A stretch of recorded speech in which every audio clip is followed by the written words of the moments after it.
Islam, A Challenge to Religion, by G.A. Parwez. Chapter 13, The Rububiyyah, Order, Its Aim and Scope.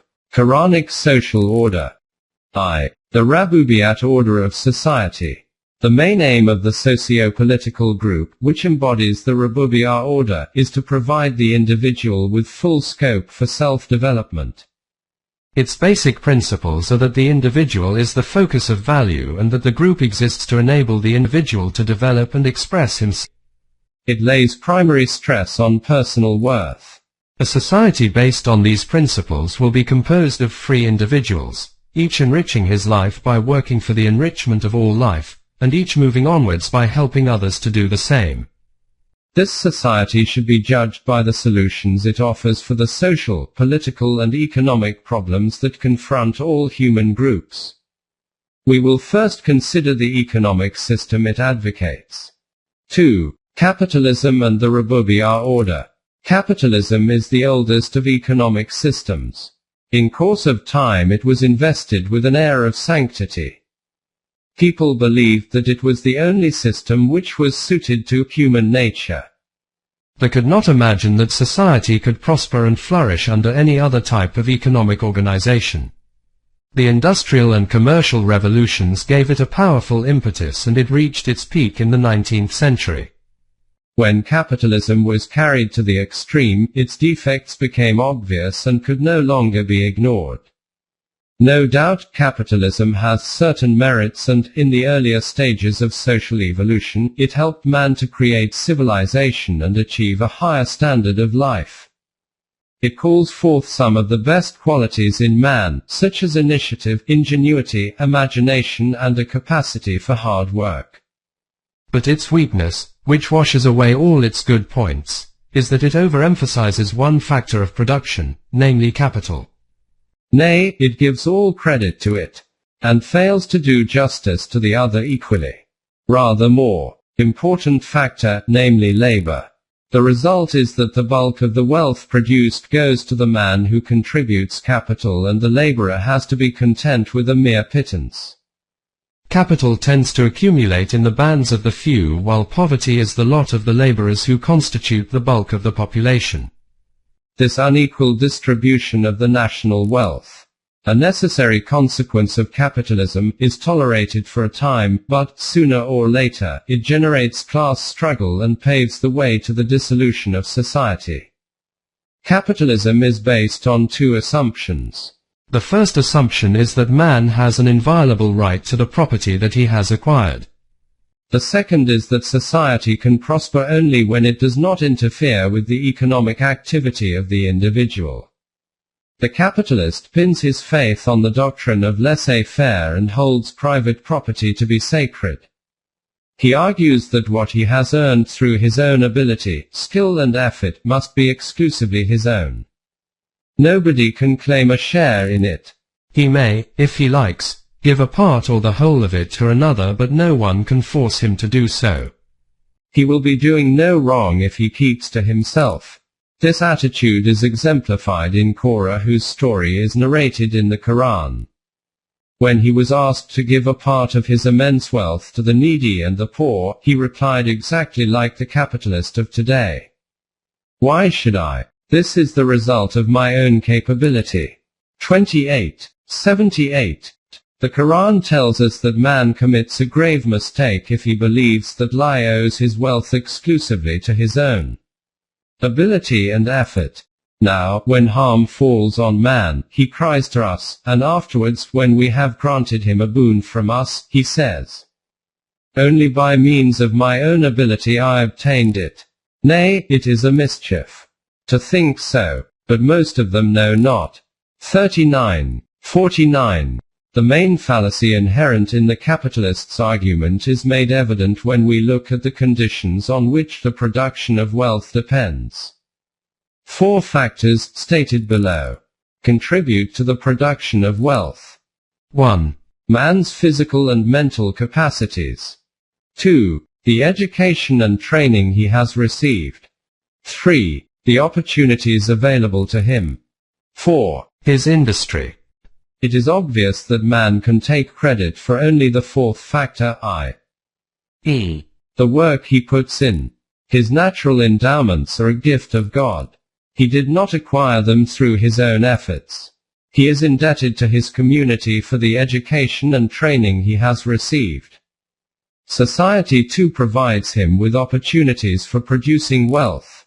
It follows that man can justly claim only that portion of the wealth he has produced which is the outcome of the labor he had put in. The work he has performed entitles him to a share in the wealth produced and not to the whole of it. The Quran puts it clearly. Man shall have only that for which he strives. 53:39. If this principle is accepted and acted upon in good faith, the conflict between workers and employers will disappear and a serious menace to internal peace will be removed. The capitalist will willingly spend the major portion of his profits for the welfare of the community, and the workers will be able to live in comfort and security. This principle is challenged on the ground that there are innate differences among men and it is unfair to treat them as equal in respect of ability. Those who possess greater ability can justly claim a greater share in the national wealth. The Quranic view is that the personal worth of man does not depend on his talent to do a thing but on what he actually does.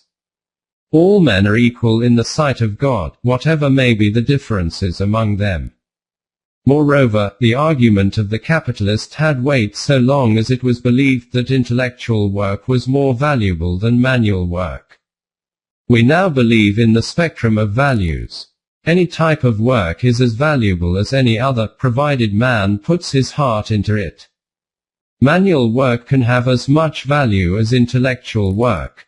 Besides this, the differences among men bestow on each his unique individuality. However different men may be in respect of intelligence, they can be equal in respect of personal worth, if each works conscientiously to the limit of his capacity.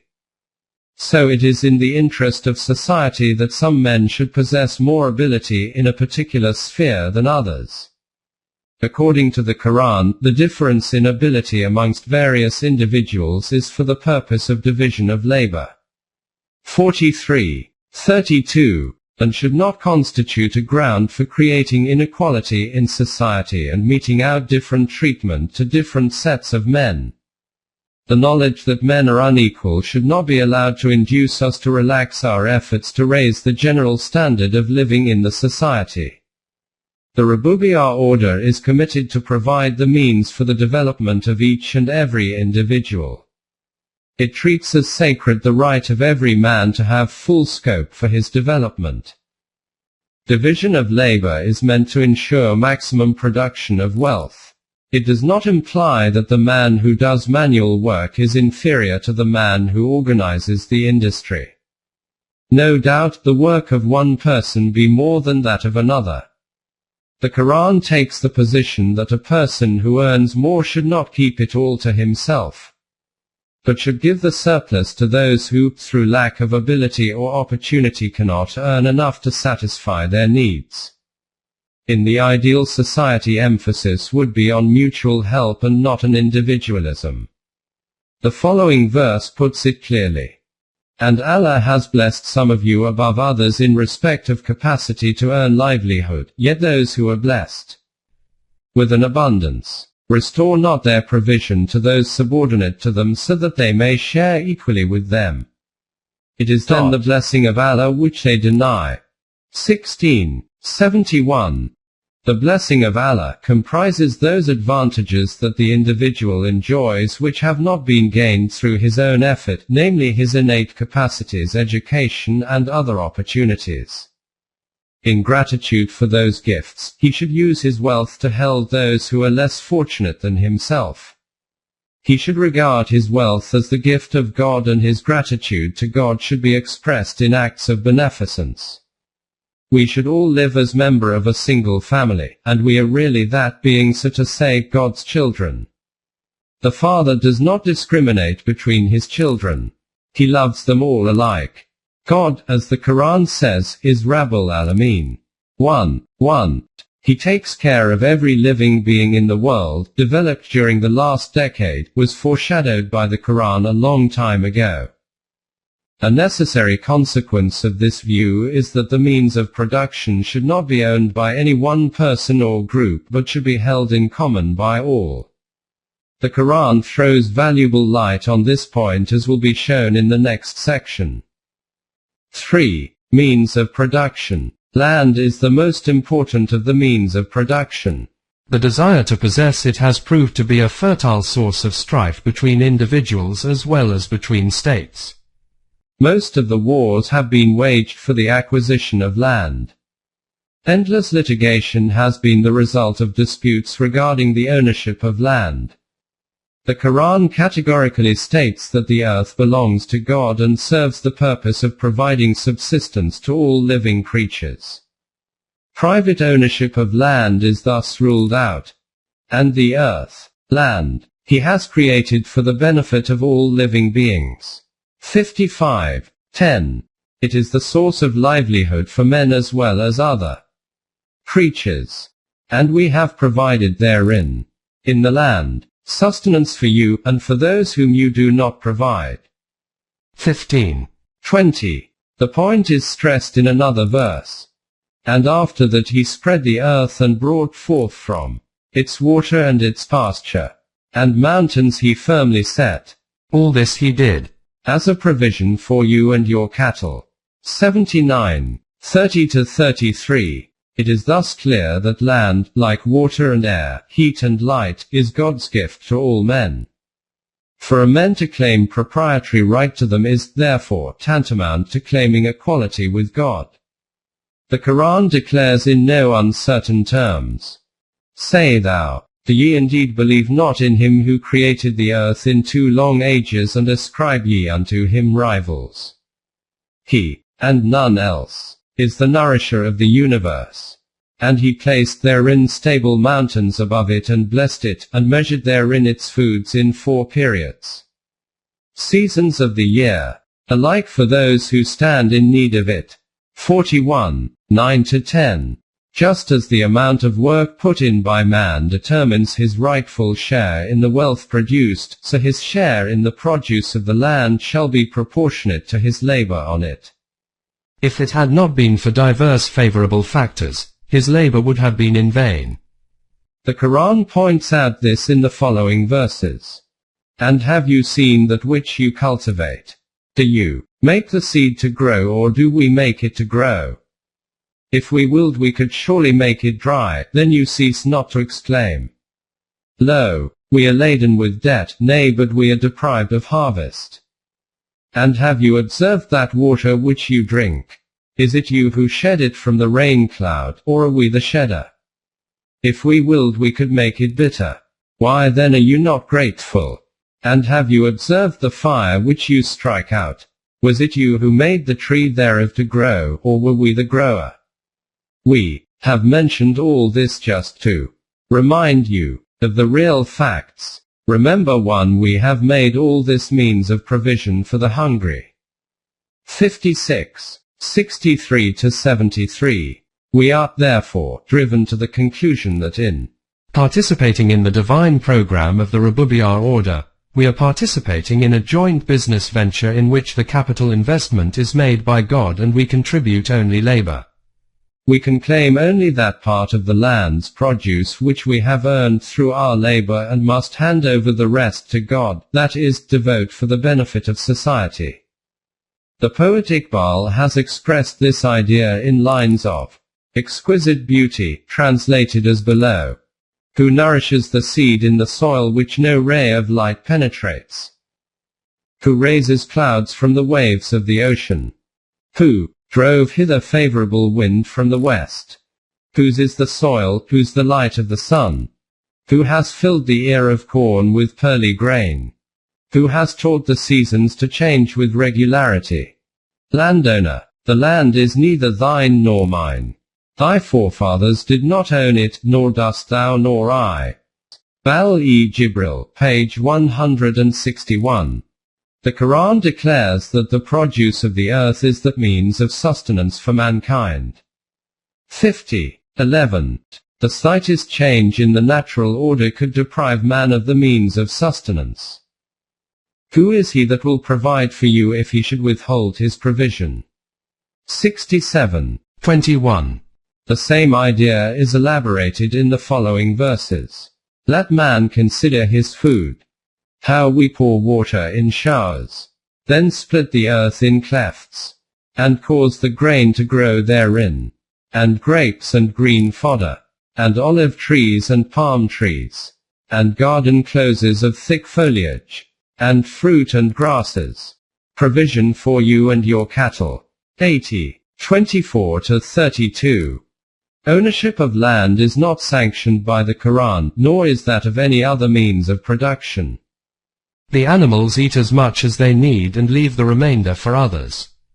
Man alone is plagued with the desire to hoard and takes pride in his store, thus keeping for himself what he does not really need. And how many a living creature that does not carry its sustenance. 29. 60. The desire to hoard starts the process which culminates in the capitalistic system. Capitalism, by enabling the rich to exploit the poor, has filled the world with misery, hatred and mutual suspicions. It has turned the world into a veritable hell. The Quran has denounced capitalists as the enemies of mankind. They who hoard up gold and silver and spend it not for the cause set forth by Allah, unto them give tidings, O Muhammad, of a painful doom, on the day when it will all be heated in the fire of Jahannam, and their foreheads and their flanks and their backs will be branded therewith. And it will be said unto them, Here is that which you hoarded for yourselves. Now taste of what you used to hoard. 9. 34-35. Capitalism appeals to the self-seeking motives of man and tempts those who have amassed wealth to give free rein to their anti-social tendencies. Let them not forget the doom which, in the words of the Quran, is sure to overtake those who profit by a system so detrimental to the real interests of mankind. And let not those who hoard up that which Allah has bestowed upon them of his bounty, think that it is better for them. Nay, it is worse for them. That which they hoard will be their collar on the occasion of the manifestation of the results of the deeds. And Allah's is the heritage of the heavens and the earth, and he is well aware of what you do. 3. 179. Capitalism is a fertile source of misery for mankind and is thus an inhuman system. It will certainly be abandoned when men become more enlightened and have a clearer perception of their real interests. Lo, ye are those who are called to spend for the cause set forth. And as for him who hoardeth and thus depriveth others of the provision for life, really depriveth his own self thereof. And Allah is the rich and ye are the poor. And if ye turn away, he will bring in your stead a people other than you, and they shall not be like you. 47. 38. This is the verdict of history too. The Quran exhorts us to pay attention to the fate of nations which devoted themselves to amassing wealth and turned their back on high ideals. They were supplanted by other nations. And how many a people that dealt unjustly have we shattered, and raised after them another folk. 21. 11. Man is under an obligation to work to his utmost to earn his livelihood, then to keep for himself what he needs and hand over the remainder to his society. The Quran is explicit, this point. And they will ask thee, what it is they should give away. Say thou, the surplus. 2. 219. IV. Period of transition. However, the capitalist system cannot be abolished by the stroke of a pen. It is firmly established and appears to be essential to modern society. It will be some time before it is uprooted and replaced by the order of Rububiyyah. We must face this fact without giving way to despair. We should bear in mind that man can progress only slowly and gradually. So long as he is moving steadily in the right direction, he need not get impatient. It is not easy to attain a high objective. He should work hard and wait patiently but confidently for ultimate success. The Quran advises us to proceed cautiously in this matter and not to be hasty and rash. It has proposed diverse measures to guard against the accumulation of wealth in the hands of the few. Usury, i.e., money earned by capital, is declared to be unlawful. The law of inheritance is designed to ensure the equitable distribution of a deceased person's wealth among all his relatives. Man is enjoined to help his parents, relatives and all others in need, generously, and to make all possible concessions to those who owe him money. By prohibiting hoarding, it ensures that money is kept in circulation. In short, the Quran has recommended the steps by which ultimately the Rububiyyah order might be inaugurated. All these measures, however, are valid only during the period of transition. Under the Rububiyyah order, every man will willingly make over to his society whatever he does not need for satisfying his basic wants. The Rasul, being the head of this order, was the first to show by practical example how this high goal should be achieved. He never hoarded a single penny throughout his life, nor owned any property. By following his example, we can hope to make progress towards the goal of perfection. What is needed is the realization order alone can bring peace, prosperity and happiness to mankind, and can open the way to progress and development of man. When this realization has dawned, it will not be a difficult task to transform modern society into the Rububiyyah order. Already there are signs that the process has started. Verily, the promised revolution is sure to come. There is no doubt about it. Yet most of mankind believe not. 59. The divine creative activity which makes for progress is certainly at work in the world of man as it is in nature. And he it is whose laws operate in the heavens, outer universe, and in the earth, human society. And he is the wise and the knowing. 84. To sum up, the Rububiyyah order ascribes supreme value to the human self and aims at creating conditions in which the self can freely develop and gradually attain perfection. This distinguishes the order from other systems and ideologies. We should not allow ourselves to be misled by superficial resemblance between the communist state and the Quranic society. The communist state is no doubt free from the vices of capitalism, but it functions in the interest of the group, or rather the party, and is not interested in the individual man. The masses are mere raw material which the party leadership can mold as it likes. The Quran, on the other hand, seeks to protect, preserve and enhance man's self. This intense preoccupation with personal worth distinguishes Islam from communism and totalitarianism. Note, as already stated in the introduction, the economic system of Islam has been touched upon only casually in the present work. It has been discussed in detail in another book which is likely to come out before long.